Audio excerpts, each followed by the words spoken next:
ಸರ್ಕಾರದ ದಲಿತ ವಿರೋಧಿ ನೀತಿಯನ್ನು ಖಂಡಿಸಿ ಕಾಂಗ್ರೆಸ್ಸಿನ ರಾಜ್ಯ ಸರ್ಕಾರ ಒಂದು ಹಗರಣಗಳ ಸರ್ಕಾರ ಅನ್ನೋದನ್ನು ಕಣ್ಮುಂದೆ ಇಟ್ಟುಕೊಂಡು ಒಂದು ಜನಜಾಗೃತಿಗಾಗಿ ಶನಿವಾರದಿಂದ ಆಗಸ್ಟ್ 3ನೇ ತಾರೀಕಿನಿಂದ ಆಗಸ್ಟ್ 10ನೇ ತಾರೀಕಿನ ತನಕ ಮೈಸೂರು ಚಲೋ ಪಾದಯಾತ್ರೆಯ ಕಾರ್ಯಕ್ರಮ ಅಂತಿಮ ಹಂತಕ್ಕೆ ಬಂದಿದೆ. ಬೆಂಗಳೂರಿನಿಂದ ಮೈಸೂರಿನ ತನಕ 140 ಕಿಲೋಮೀಟರ್ನ ಪಾದಯಾತ್ರೆಯನ್ನು ತಯಾರಿಯ ಪ್ರಕ್ರಿಯೆಗಳು ಅಂತಿಮ ಹಂತಕ್ಕೆ ಬಂದಿದೆ. ಸಮಾರೋಪವನ್ನು ಸೇರಿಸಿಕೊಂಡಂತೆ 8 ದಿನಗಳ ಪಾದಯಾತ್ರೆ ಇದು.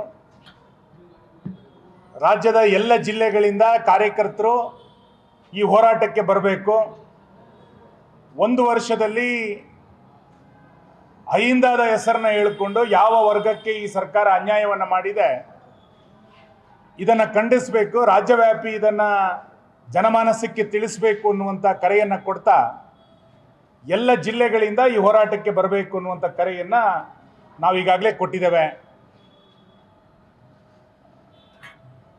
ಶನಿವಾರ ಬೆಳಗ್ಗೆ 9:00 ಇದರ ಉದ್ಘಾಟನೆ ನಡೆಯುತ್ತೆ. 10ನೇ ತಾರೀಕು ಮೈಸೂರಿನಲ್ಲಿ ಸಮಾರೋಪ ಸಮಾರಂಭ ನಡೆಯೋದಿದೆ. ಅದು ಬೆಳಗ್ಗೆ 10:00.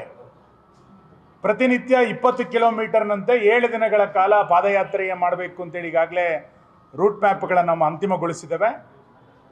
ಪ್ರತಿನಿತ್ಯ 8ರಿಂದ 10,000 ಜನ ಪಾದಯಾತ್ರೆಯಲ್ಲಿ ಪಾಲ್ಗೊಳ್ಳುವಂಥ ನಿರೀಕ್ಷೆಯನ್ನು ನಾವು ಇಟ್ಕೊಂಡಿದ್ದೇವೆ. ಉದ್ಘಾಟನೆ ಮತ್ತು ಸಮಾರೋಪವನ್ನು ಸೇರಿಸಿಕೊಂಡು 7 ದೊಡ್ಡ ದೊಡ್ಡ ಪ್ರತಿಭಟನಾ ಸಭೆಗಳು ದಾರಿಯ ಉದ್ದಗಲಗಳಲ್ಲಿ ನಡೆಯುತ್ತೆ. ನಮ್ಮ ಎರಡೂ ಪಾರ್ಟಿಯ ಪ್ರಮುಖರು ಎಲ್ಲ ಸಭೆಗಳನ್ನು ಉದ್ದೇಶಿಸಿ ಮಾತಾಡಲಿಕ್ಕಿದ್ದಾರೆ. ವಿಶೇಷವಾಗಿ ರಾಜ್ಯದ ಎಲ್ಲ ಯುವಕರ ತಂಡ, ಪರಿಶಿಷ್ಟ ಜಾತಿ ಪರಿಶಿಷ್ಟ ಪಂಗಡದ ನಮ್ಮೆಲ್ಲ ಬಂಧುಗಳು, ಮಹಿಳೆಯರನ್ನು ಕೇಂದ್ರೀಕರಿಸಿಕೊಂಡು ಈ ಪಾದಯಾತ್ರೆಯ ಅಂತಿಮ ಸಿದ್ಧತೆಗಳು ನಡೀತಾ ಇದೆ. ಭ್ರಷ್ಟ ಕಾಂಗ್ರೆಸ್ ಸರ್ಕಾರವನ್ನು ತೊಲಗಿಸಿ ಅನ್ನುವಂಥ ಘೋಷಣೆಯೊಂದಿಗೆ ಈ ಪಾದಯಾತ್ರೆಗಳು ನಡೀತಾ ಇದೆ. ಸ್ವತಃ ಮುಖ್ಯಮಂತ್ರಿಗಳೇ ವಿಧಾನಸಭೆಯಲ್ಲಿ ಹಗರಣವನ್ನು ಒಪ್ಪಿಕೊಂಡು ನಂತರ ಅಧಿಕಾರಿಗಳ ಮೇಲೆ ಹಾಕುವಂಥ ಪ್ರಯತ್ನವನ್ನು ಇವತ್ತು ಮಾಡಿದ್ರು. ಸರ್ಕಾರಿ ಹಣವನ್ನು ಖಾಸಗಿ ಖಾತೆಗಳಿಗೆ ಕೊಟ್ಟಂಥ ಉದಾಹರಣೆ ಕರ್ನಾಟಕದ ಇತಿಹಾಸದಲ್ಲಿ ಮೊದಲನೇ ಬಾರಿಗೆ. ಅಹಿಂದದ ಹೆಸರನ್ನ ಹೇಳ್ಕೊಂಡು ದಲಿತರ ಭೂಮಿಯನ್ನು ಸ್ವತಃ ಮುಖ್ಯಮಂತ್ರಿಗಳೇ ಪಡ್ಕೊಂಡಿರುವಂಥದ್ದು ಕೂಡ ಕಾನೂನು ಬಾಹಿರ ಅನ್ನುವಂಥದ್ದು ಇವತ್ತು ಸ್ಪಷ್ಟ ಇದೆ. SEP TSP ಹಣವನ್ನು ಗ್ಯಾರಂಟಿ ಯೋಜನೆಗಳಿಗೆ ಕಾನೂನು ಬಾಹಿರವಾಗಿ ಬಳಸ್ಕೊಂಡಿರುವಂಥದ್ದು ಕೂಡ ಆ ವರ್ಗಕ್ಕೆ ಮಾಡಿದಂಥ ದ್ರೋಹ ಅಂತ ನಾವು ಅಂದ್ಕೊಳ್ತೇನೆ.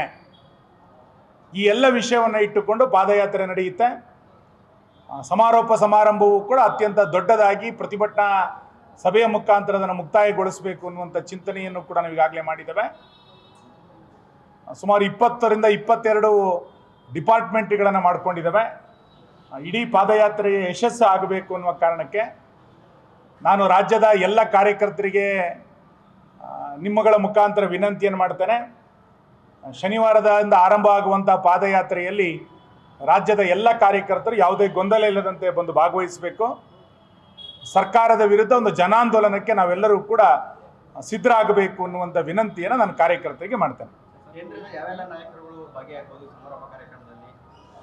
ರಾಜ್ಯಾಧ್ಯಕ್ಷರು ದೆಹಲಿನಲ್ಲೇ ಇದ್ದಾರೆ. ನಮ್ಮೆಲ್ಲ ರಾಷ್ಟ್ರೀಯ ನಾಯಕರನ್ನ ಅವ್ರು ಮಾತಾಡಿಸ್ತಾ ಇದ್ದಾರೆ. ಉದ್ಘಾಟನೆಗೆ ಮತ್ತು ಸಮಾರೋಪಕ್ಕೆ ರಾಷ್ಟ್ರೀಯ ನಾಯಕರನ್ನ ಕರೆಸಬೇಕು ಅನ್ನುವಂಥ ವಿನಂತಿಯನ್ನು ಈಗಾಗಲೇ ನಾವು ರಾಜ್ಯಾಧ್ಯಕ್ಷರಿಗೆ ಮಾಡಿದ್ದೇವೆ. ಬಹುಶಃ ಇವತ್ತು ರಾತ್ರಿಯ ಒಳಗೆ ಅದೆಲ್ಲದೂ ಕೂಡ ಅಂತಿಮ ಆಗುತ್ತೆ.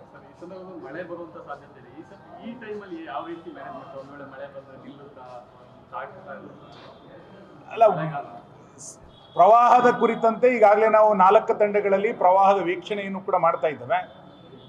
ಪಾದಯಾತ್ರೆಯ ನಡುವೆ ಮಳೆ ಬಂದರೆ ಪ್ರಾಕೃತಿಕವಾಗಿ ನಾವು ಏನನ್ನೂ ಮಾಡಲಿಕ್ಕಾಗಲ್ಲ. ಆದರೆ ಯಾವುದೇ ಮಳೆ ಬಂದರೂ ಕೂಡ ಪಾದಯಾತ್ರೆ ನಿಲ್ಲೋದಿಲ್ಲ. ಅದರ ನಡುವೆಯೂ ಕೂಡ ಪಾದಯಾತ್ರೆಯನ್ನು ನಾವು ಮುಂದುವರಿಸ್ತೇವೆ.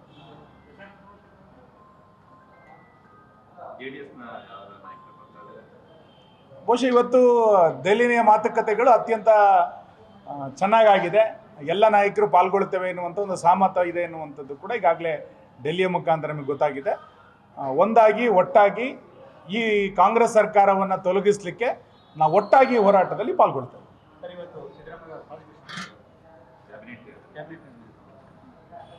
ಈಗಾಗಲೇ ರಾಜ್ಯಪಾಲರು ಮುಖ್ಯಮಂತ್ರಿಗಳಿಗೆ ವಿವರಣೆಯನ್ನು ಕೇಳಿ ಪತ್ರವನ್ನು ಬರೆದಿದ್ದಾರೆ. ಮುಖ್ಯಮಂತ್ರಿಗಳು ಇವತ್ತು ಕ್ಯಾಬಿನೆಟ್ ಸಭೆಗೆ ಹೋಗದೆ ಆ ನಿರ್ಣಯವನ್ನು ಖಂಡಿಸುವಂಥ ಒಂದು ತಪ್ಪು ನಿರ್ಣಯವನ್ನು ಸ್ವತಃ ಮುಖ್ಯಮಂತ್ರಿಗಳೇ ಮಾಡಿದ್ದಾರೆ. ಮೂಡಾದ ವಿರುದ್ಧ ಪ್ರತಿಭಟನೆಯನ್ನು BJP ಆರಂಭ ಮಾಡಿದಾಗ ಬೆಂಗಳೂರಿನಲ್ಲಿ ನಮ್ಮ ಹೋರಾಟವನ್ನು ಹತ್ತಿಕ್ಕಿದ್ರು. ಸದನದಲ್ಲಿ ಈ ಹೋರಾಟವನ್ನು ಪ್ರಸ್ತಾಪ ಮಾಡಿದಾಗ ಚರ್ಚೆಗೆ ಭಾಗವಹಿಸದೆ ಹೊರಗಡೆ ಪತ್ರಿಕಾಗೋಷ್ಠಿಯನ್ನು ಮಾಡಿದರು. ಇವತ್ತು ರಾಜ್ಯಪಾಲರು ಪತ್ರ ಬರೆದಾಗ ಅದಕ್ಕೆ ವಿವರಣೆಯನ್ನು ಕೊಡದೆ ಅದನ್ನು ವಾಪಸ್ ತೆಗೆದುಕೊಳ್ಬೇಕು ಅನ್ನುವಂಥ ನಿರ್ಧಾರವನ್ನು ಸಚಿವ ಸಂಪುಟ ತೆಗೆದುಕೊಂಡಿದೆ. ಅಂದರೆ ಸದನದಲ್ಲಿ ಉತ್ತರ ಕೊಡಲಿಕ್ಕೂ ಮುಖ್ಯಮಂತ್ರಿಗಳು ತಯಾರಿಲ್ಲ, ರಾಜ್ಯಪಾಲರ ಪತ್ರಕ್ಕೂ ಕೂಡ ಉತ್ತರವನ್ನು ಕೊಡಲಿಕ್ಕೆ ಮುಖ್ಯಮಂತ್ರಿಗಳು ತಯಾರಿಲ್ಲ. ಅಂತಂದರೆ ಯಾರ ಮನಸ್ಸಿನಲ್ಲಿ ಭಯ ಇದೆ ಆತ ಉತ್ತರವನ್ನು ಕೊಡೋದಿಲ್ಲ. ಹಾಗಾಗಿ ಈ ರೀತಿಯಾದಂಥ ಪಲಾಯನವಾದಕ್ಕೆ ಕಾನೂನಿನ ಮೊರೆಗೆ ಇವತ್ತು ಹೋಗ್ತಾ ಇದ್ದಾರೆ ಮುಖ್ಯಮಂತ್ರಿಗಳು. ಖಂಡಿತ ಈ ಕಾನೂನಿನ ಹೋರಾಟದಲ್ಲಿ ರಾಜಭವನ ಯಾವ ರೀತಿ ಹೆಜ್ಜೆಯನ್ನು ಮುಂದಿಟ್ಟಿದ್ದು ಅದು ರಾಜಭವನಕ್ಕೆ ಬಿಟ್ಟಿದ್ದು. ಅವರು ಆ ಹೋರಾಟವನ್ನು ಮಾಡ್ತಾರೆ, ನಾವು ಜನರ ನಡುವೆ ಹೋರಾಟವನ್ನು ಮುಂದುವರಿಸ್ತೇವೆ. ಗ್ಯಾರಂಟಿ ನ್ಯೂಸ್, ಸುದ್ದಿ ಖಚಿತ, ನ್ಯಾಯ ನಿಶ್ಚಿತ.